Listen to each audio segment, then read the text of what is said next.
You don't see this very often, but a position group has been ranked out there.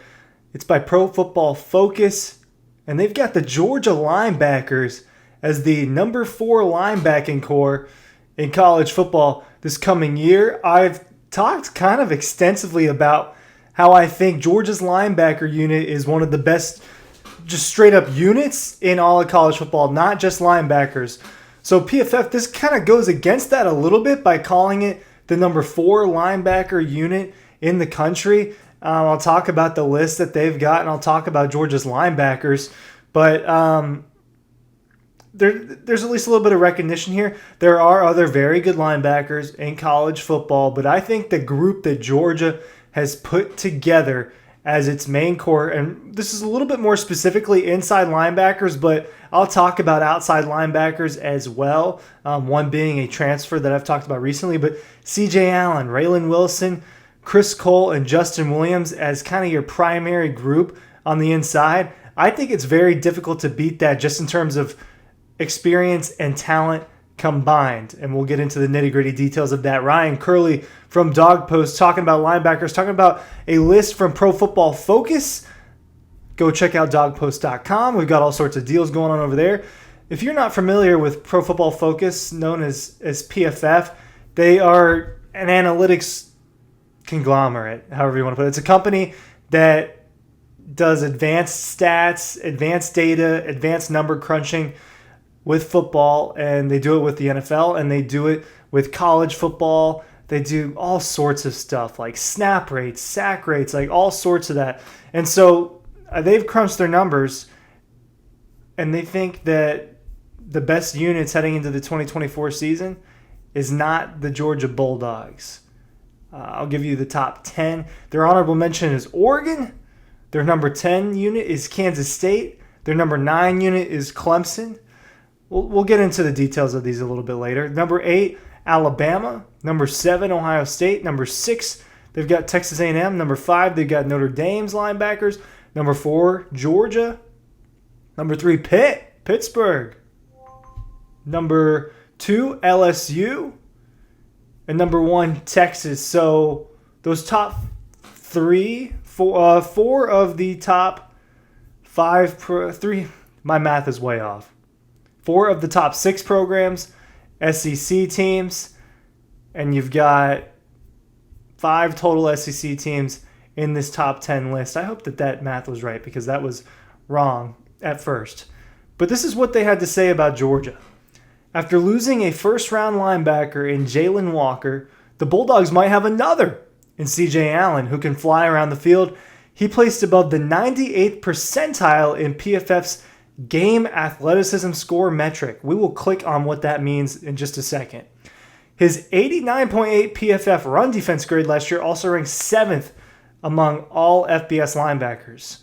Starting next to Allen will be Raylan Wilson, who played 420 snaps as a true sophomore last season. His 66.3 coverage grade was 12th among SEC linebackers in 2024. The Bulldogs also have 3 former 5-star recruits at linebacker in sophomores Chris Cole, Justin Williams, and true freshman Zayden Walker. So they've got all sorts of fancy metrics. Let's click on the athleticism score metric and see what that means. They're calling it GAS, PFF GAS, Game Athleticism Score.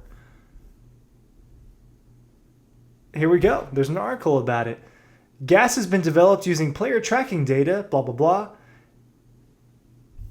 What does it mean? To account for the fact that it's easier for smaller players to move quickly relative to larger players, each player's athleticism is adjusted based on their height and weight. They're computed per position. So this is just about straight up athleticism based off of the player themselves. So they considered C.J. Allen above the 98th percentile for his game athleticism score metric. I don't entirely understand what that means, but that's pretty good. If those numbers hold true, they think that C.J. Allen is one of the most athletic linebackers in college football. Here is the interesting thing about that. Out of the 4 main guys that I've discussed being the main primary linebackers for Georgia this year, Allen, Wilson, Cole, and Williams, I'd consider Allen the least athletic out of all of them from what I've seen. And that's not me saying that CJ Allen's a bad athlete. He's a premier athlete in this sport. But that's how freaky of a room you've got with those guys. Raylan Wilson, I believe, is faster than him. Chris Cole, taller, longer, fast. Justin Williams, 6'2". I think he's faster than him too. Can jump out the gym.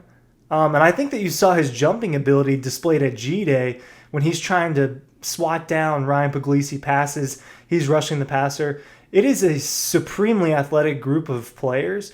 And to me, CJ Allen, just from the eye test and what I've seen close up, is actually the least athletic out of the group of them. And he's in the 98th percentile. I would imagine that when they compile more data and track it after this coming college football season, that they will have high numbers for those other players. Now, this is a group where you got Allen, who's kind of your Mike, your inside guy, who's going to be probably a Butkus Award finalist, like Jalen Walker was a winner, Roquan Smith a winner, Nakobe Dean a winner, correct? Right? So they've got this lineage here, and it kind of seems like CJ Allen's turn. He's got the most experience. I think Raylan Wilson will be a very good Robin the Batman, if you want to call it that. They're more of a duo, kind of in that Smile Munden role that was the last few years.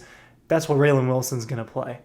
Chris Cole, I think Chris Cole will play a little bit of the Jalen Walker role with the pass rushing and the off-ball linebacker stuff. That's what I think you'll get out of Chris Cole.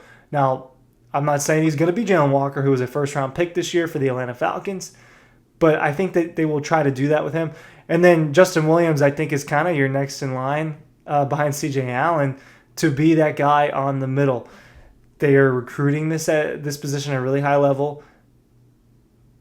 3 of those 4 guys are 5 stars. Zayden Walker is a 5-star, a true freshman at that position. AJ Krua is another guy who is going to fight to get some snaps, to get some reps, a true freshman. It's a really, really good group. Why do they have Texas at 1? Anthony Hill Jr., right? This is one of the best linebackers in college football. He's a big reason why. They think that he is arguably the best linebacker in the sport. Anthony Hill Jr. is certainly one of those players. Trey Moore for Texas is moving to more of a traditional linebacker role. LSU, they've got Harold Perkins, who kind of needs a refresh. They've got Whit Weeks, a really good linebacker. I don't know anything about Pitt's linebacker room, but they've got him at 3. Having Ohio State at 7, Sonny Styles is obviously really good. Outside of that, I think they've got much to prove. With Alabama, you've got to replace first-round inside linebacker Jahad Campbell. With Clemson, you got to replace Barrett Carter, and that obviously matters. But Wade Woodaz and Sammy Brown is a very good duo. Obviously, I got to watch Sammy Brown in high school just down the road at Jefferson. First started watching him as a sophomore when I was going up there to check out Malachi Starks as a prospect. They were on that same defense together. Sammy Brown's that type of player. He'll be hard to miss in college football, right? The tall middle linebacker, white guy with the big poofy blonde curly hair coming out the back. It's hard to miss him. And I don't know much about Kansas State's linebacker room, but when you just look from a pure talent standpoint, I'd be hard pressed to say that I think there's a more talented room, right? Maybe some of these rooms perform better. We'll see.